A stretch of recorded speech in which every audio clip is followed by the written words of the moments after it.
Siyempre, sa matagalang laban, mananalo pa rin ako, pero sa hinaharap, hindi na ako sigurado. Masyadong mabilis ang paglakas ng batang iyon. Yan din ang iniisip ko, parang wala na akong magawa para pigilan siya. Kaya nga, nang marinig ito, kumunat ang noo ni Hao at nag-isip. Nakilala ba niya ang lakas ng bata? Ibig sabihin, pantay na ang lakas nila. Ang pagkakaiba ng panalo at talo ay segundo na lang. Hinawakan niya ulit ang tasa ng tsaa at sinabi, "Totoo, nung narinig kong nanalo siya ng walang laban, akala ko swerte lang. Pero ngayon, problema na. Pero kalimutan na natin, sayang lang ang duda. Alam ko rin na ang Hua sect ay dating kasama ng martial arts, isa sa siyam na dakilang sekta, pero iba na ngayon. Bumagsak na ang Hua sect. Kahit may lumitaw na henyo, hanggang doon na lang. Limitado ang oras, mapanganib ang mundo. Makakabuo ba ang batang iyon ng Hua sect? Hindi na siya matutulungan ng Hua sect, pabigat lang iyon na hihila sa kanya pababa." Nagtaka ulit si Hyutan dalawa, pero bihira ang batang iyon sa daan-daang taon. Bukod sa martial arts, mabilis din ang isip niya. Hinahangaan ko siya. Oo, kinumbinsi ko siyang umalis sa Hua sect at sumali sa martial arts team. Gusto ko siyang sanayin para maging susunod na martial arts master. Pagkarinig nito, huminto ang pinuno ng sekta ng Se at nag-isip. Masyado nga akong nagmamadali, pero sinabi pa rin niya, nagpapakita na mataas ang pag-asa niya sa bata. Siguradong hanga na siya sa lakas ng bata. Nagpatuloy silang nag-uusap, hindi alam na si kapatid Baekchun ay nagsasanay, kumakain, at nakikipaglaban kay Chung Mayang. Parang relax na relax siya. Naiintindihan ko, pero hindi mababago noon ang lahat. Hindi sapat ang sarili niyang lakas. Masyadong mabigat para sa isang tao ang pagpapalakas ng sekta. Para lumakas ang sekta, dapat sama-samang sumulong ang lahat ng disipulo. Kahit malakas siya, sa tingin ko hindi niya kaya. Masyadong talunan si Han ngayon, pero kailangan din nating bantayan ang Hua sect.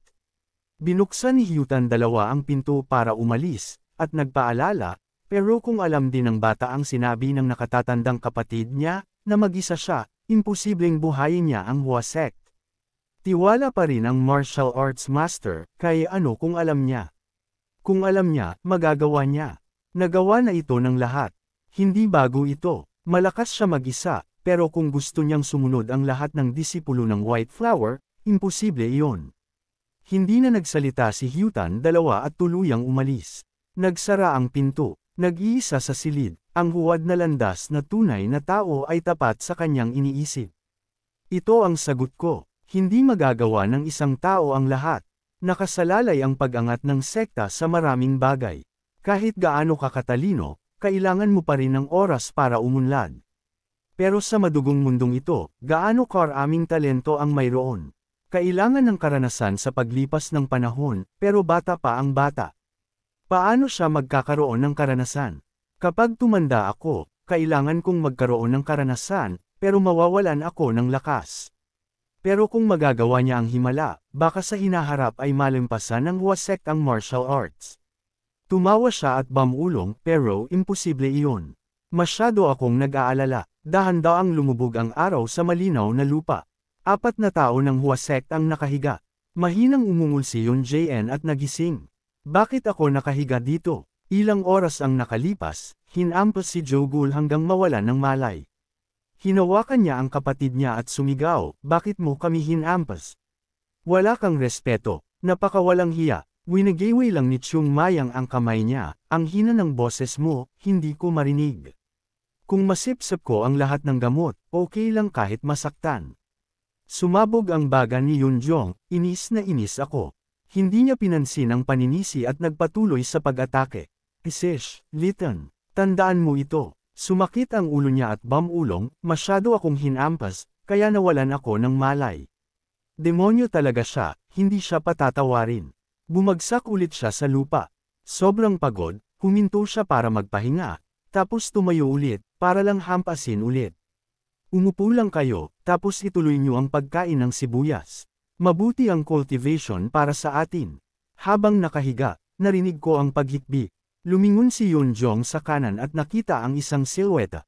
"Masterpiece, okay ka lang." Lumingon si Jo Gul na umiiyak, "Kapatid ha, umiiyak ka." Lumapit si Yunjong, "Saan ka nasugatan?" Tinakpan ni Jogul ang mukha niya, "Ang panloob na lakas, tumaas ang panloob na lakas ko." Nawalan siya ng sasabihin. Hinampas siya hanggang mawalan ng malay, tapos umiiyak. "Ang maganda, tumaas ang panloob na lakas ko, pero mas mabilis ding gagaling ang sugat, kaya punching bag tayo ng masamang lalaking iyon." Natigilan si Yunjong. "Ganoon pala. Naiintindihan ko." Sinubukan niya ang panloob na lakas niya, at inamin, "Totoo, tumaas nga ang panloob na lakas ko." Umiyak ng mas kaawa-awa si Jogul nang marinig iyon. "Totoo, sa swerte may malas. Kung hinampas tayo hanggang sa hindi na makatayo, may iwan tayong mag-isa. Pero kung mabilis tayong gumaling, hahampasin ulit tayo." Pagod na ako sa lalaking iyon. Ang masasayang bagay, nagiging malungkot.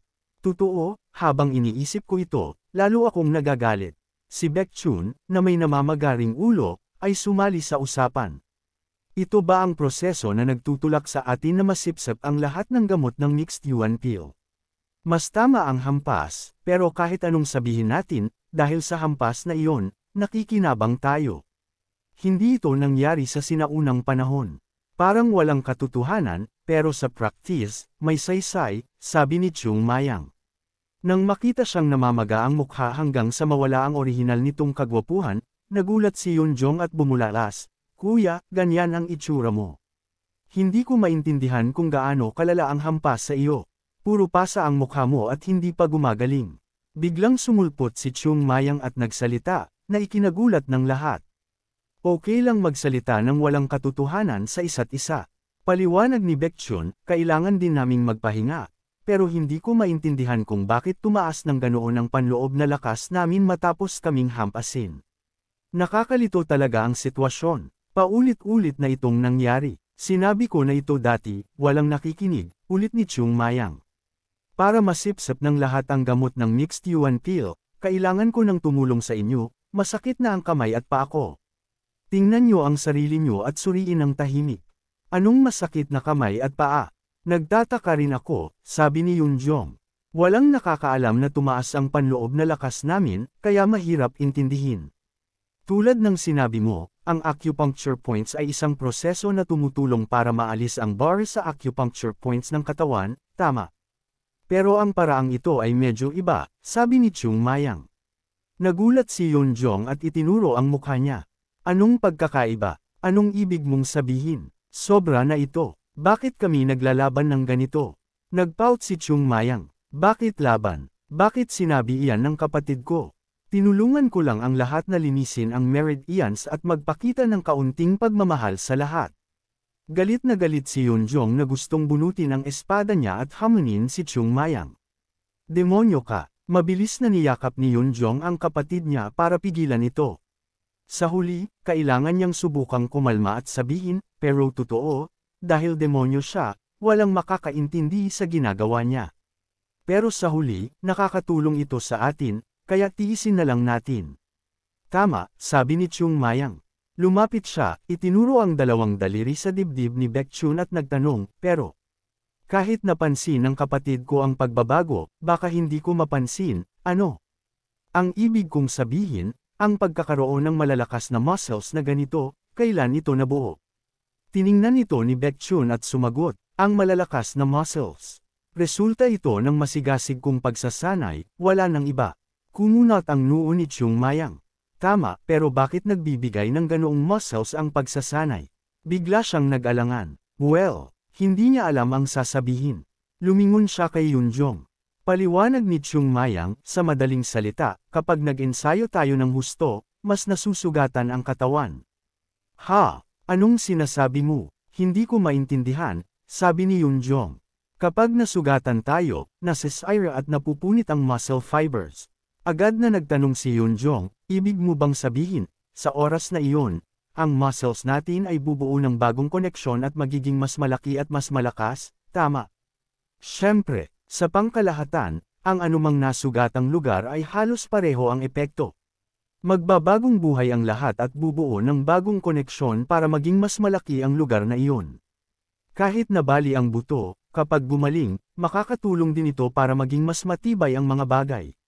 Siyempre, hindi lahat ay ganoon, pero sa pangkalahatan, totoo ang paraang ito, kahit para sa mga martial artists na tulad natin. Kaya masasabing ang pagkasugat ang pinakamagandang paraan para mag-ensayo. Nagduda si Baekchun, talaga. Pinagtibay ni Chung Mayang, totoo. Parang walang katotohanan, pero sa katunayan, natuklasan ng mga doktor na nagsaliksik nito na ganoon nga. Matagal nang ginagamit ito ng mga sekta na nag-e-ensayo ng panlabas na skills, tulad ng Shaolin Temple. Nag-e-ensayo sila ng husto, sinasaktan ang katawan nila at hinahampas ng mga stick, pero okay lang. Tingnan mo ang muscles nila, kasing tibay ng mesa. Pagdating sa Iron Sand Palms, isinusuksok nila ang kamay nila sa mainit na buhangin para mag-ensayo. Ang mga kamay na iyon ay kasing tigas ng malamig na bakal, hindi ba? Pero ang mga iyon ay martial artists na nag-e-ensayo ng panlabas na techniques, at tayo at ang Hua sect ay hindi, sabi ni Baekchun. Itinaas ni Chung Mayang ang kamay niya para makita ng dalawa at magpaliwanag, pareho tayong may panloob at panlabas na skills. Siyempre, medyo iba sa kanila, pero sa pagtingin sa mga kamay natin, alam natin na kapag humahawak tayo ng wooden sword sa pagsasanay sa loob ng maraming taon, nagkakaroon ng calluses ang mga kamay natin. Ang mga bakas na iyon ay nakatulong para maging mas malakas ang mga palad natin. Ngayon, kahit mag-ensayo tayo ng wooden swords buong araw, hindi masasaktan ang mga kamay natin. Tiningnan ni Baekchun ang kamay niya at biglang napagtanto na totoo nga. Pagkarinig niyon, mas naging tiwala siya sa pagsasabing epektibo ang paraan ng paggawa niya. Ngayon, tumaas ng malaki ang panloob na lakas ng lahat. Siyempre, kahit anong gawin mo, kapag sobra, makakasama. Kaya kailangan ding malaman kung paano mag-adjust para masipsip ng katawan ang mga panlabas na puwersa. Pagdating sa panloob na lakas sa katawan, kapag nasira ang vital energy natin dahil sa panloob na sugat, matapos mag-adjust ang katawan para gumaling, ang dami ng naibalik na vital energy ay magiging mas malakas ng mas malakas kaysa dati. Tumango si Baekchun, gaya ng sinabi mo, alam ko iyan, pero hindi ko talaga alam na may nakarecover mula sa malubhang panloob na sugat at naging mas malakas. Sumagot si Chung Mayang, syempre, ang paggaling mula sa panloob na sugat ay mahirap pa rin dahil matagal bago maipan ang nawalang panloob na lakas, at kapag nabuo na, hindi pa sila agad mas malakas. Pero ang pagkakaiba dito para sa lahat ay ang kanilang mga katawan ay nag-iimbak ng malaking halaga ng mixed yuan medicinal power na hindi pa lubusang nasisipsip, kaya ang nasirang vital energy ay agad na nababayaran mula doon. Kaya hindi mo kailangang mawala ito. Ang oras ng paggaling ay tulad ng mga normal na tao. Nang marinig iyon, bigla niyang naalala na nag-imbak siya ng medicinal power para magawa iyon. Tulad ng sinabi ko, kapag nasugatan ang katawan, ang vital energy nito ay dahan-daang kailangang bumuo ng bagong pinagmulan ng panloob na lakas o maghanap ng pinagmulan ng panloob na lakas sa katawan na natitira para mabayaran ang kakulangan para maibalik ang panloob na sugat. Buti na lang, marami tayong panloob na enerhiya matapos gumamit ng mixed element pills. Kapag may ganong labis na supply ng nasirang vital energy, ang katawan ay patuloy na gumagaling ng mas mabilis at ang nabuong panloob na lakas ay mas malakas din kaysa dati. Parehong panloob at panlabas na ehersisyo ay maaaring ilapat sa pagsasanay na ito. Oo, pero syempre, kailangan mong bigyang pansin ang maraming iba't ibang bagay depende sa sitwasyon.